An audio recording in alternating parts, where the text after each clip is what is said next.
Hello and good evening. This is Adam Sayed reporting from Trinity University. Universities across the nation are facing three staggering problems, but most people don't even know these things are problems until they find themselves in the same situation. The problems are hazing, sexual assault, and possession of firearms. Today, we will talk about what the Trinity University community is doing to address these problems. Universities across the nation have found hazing to be one of the biggest issues facing college students. There are several methods in place to punish hazing after the fact, but the problem is that 95% of students never even report that it happened, and the methods of punishment still don't prevent the hazing from occurring in the first place. By the time the responsible parties are published, the damage is already done. Someone is hurt, traumatized, or even killed. For example, in 2014, a member of a fraternity was forced to go on an 18-mile hike and was found face down on the ground. Those responsible were not prosecuted because they stated that hazing deaths occur from alcohol or drug overdose or from physical injury inflicted by other members. So did this instance actually fall under the definition of hazing? The answer is yes, absolutely. So what is hazing then? Hazing is any activity expected of someone joining or participating in an organization that humiliates, degrades, or endangers them in any way regardless of their willingness to cooperate. This includes any activity, whether it is presented as optional or required, that places the member in a position of servitude as a condition of membership. There are three ways someone participates in hazing: by actively engaging in hazing, by permitting hazing to occur, or by knowing hazing is occurring and failing to report it. So why does hazing persist? Students perceive more positive than negative results due to hazing. Students do not consider themselves to be hazed. Students wish to join a group which hazes new members. Students don't know how to deal with hazing other than saying hazing is not tolerated. Now we have field reporter Bob Lee on Trinity's campus to interview students about their awareness of hazing. Thank you, Adam.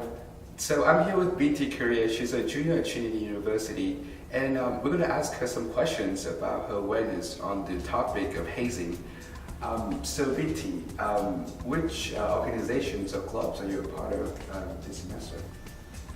I am a part of the Union Student Association, and my friend and I, Davina, are starting up a new club called Top Notch, and it's a dance group on campus. So how would you describe hazing in your own words?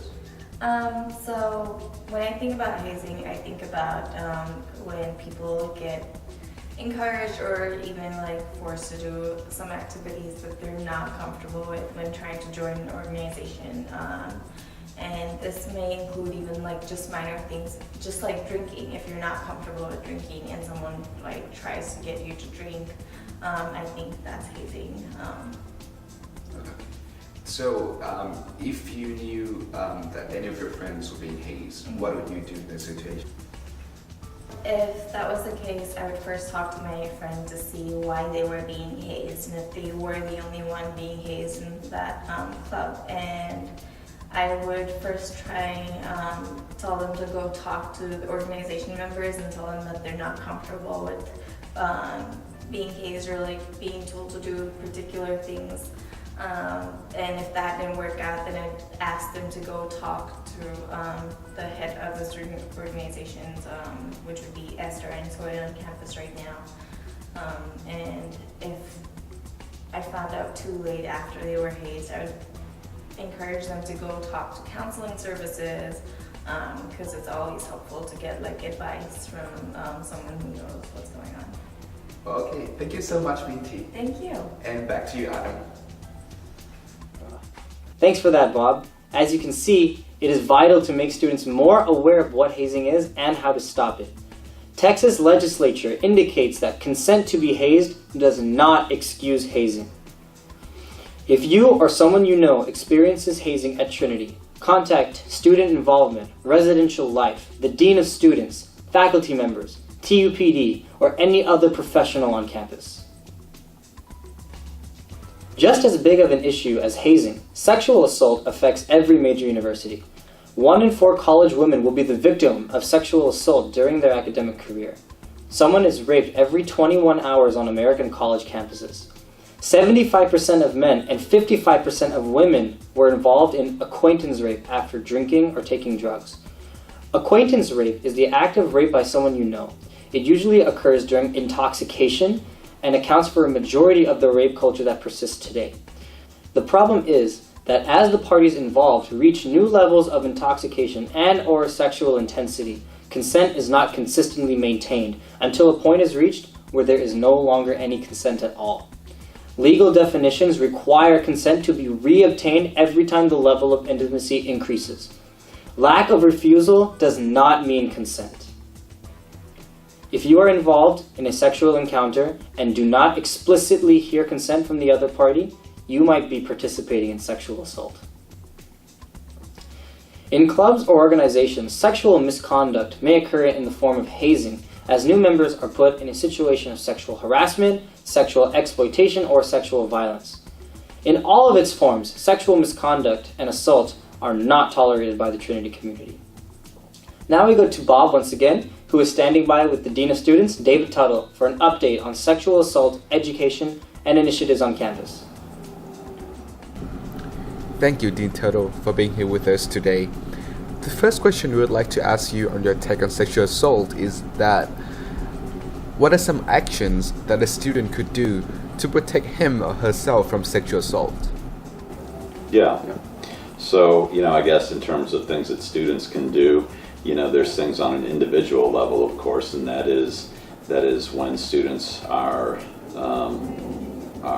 at events, is that they can have somebody that's kind of watching out for them, to keep, to be like, okay, my buddy's had too much to drink, and I don't want him to put himself in a position where, he could find that he commits an assault. And I think likewise, people should look at others who've possibly been overserved and keep an eye on them.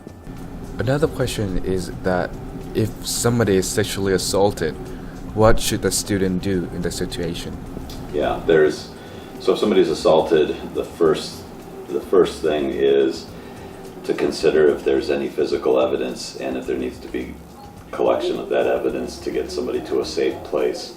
And so we have on our webpage a lot of resources about that and in our brochure. So preserving evidence in case there's body fluids, hairs, things like that can be done by going to a hospital, a specific hospital here in town where they can do an examination.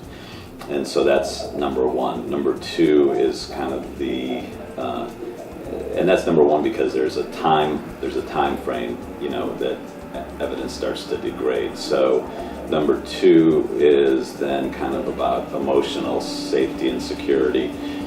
So to get, whether it's calling a helping person on campus, whether it's going to the Rape Crisis Center or calling the Rape Crisis Hotline. We have a really good Rape Crisis Center in town, but we have counselors who can guarantee confidentiality. We have a chaplain who can guarantee confidentiality, and we have health services staff that can guarantee confidentiality. So those are great starting points for somebody to go to, or to go to a trusted friend, and hopefully feel free to reach out to family and loved ones to let them know what happened.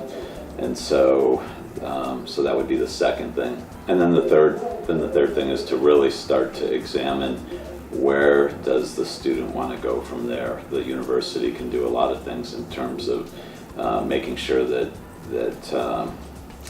housing can be altered if need be. If two people, say, live on the same residence hall floor, we would move somebody off of that floor if they're in the same classes, so we can do things like that to help. And then in addition to that, myself, others, people who are our investigators, a lot of us are equipped to sit down and talk to people about the options that students have. And those options really, if they want to pursue those, involve either on-campus action or action with the police. And they're two separate things, and you can do both, either or neither of those things. So we would help talk students through those things. And again, I would encourage students to look at the brochure that we distribute, to look at the webpage, and learn a little bit about. Thank you, Dean Tuttle, for your insightful take on sexual assault. Remember that Trinity University takes sexual assault very seriously. And if you are sexually assaulted, please don't hesitate to seek help. Contact TUPD, counseling services, the Dean of Students, health services, residential life, or a rape crisis center. And above all, please remember, you are not alone. Our third and final hot topic, the use of firearms on campus. As of 2015, there have been over 300 mass shootings on college campuses nationwide. In November 2015, Texas legislature passed a bill called Campus Carry, allowing people with concealed handgun licenses to carry concealed handguns in permitted areas on campus. This law will go into effect on August 1st, 2016. Shortly thereafter, Student Government Association here at Trinity University, along with President Anderson, participated in a Campus Carry forum to have an open conversation about the issue of gun violence on college campuses and at Trinity specifically. Because Trinity is a private institution, we can choose to opt out of the Campus Carry law. As of now, the policy at Trinity is the carrying or possession of any type of weapon or firearm on campus is strictly prohibited. This prohibition expressly includes people licensed to carry concealed handguns. Any student found to be in violation of this policy will be subject to discipline, including expulsion from the university. Thank you for watching this video, and remember that in any crisis situation, there are people at Trinity who can help you. We hope that this video helped inform you of the choices you can make, whether the situation is hazing, sexual assault, or gun violence. This is Adam, and we'll see you next time.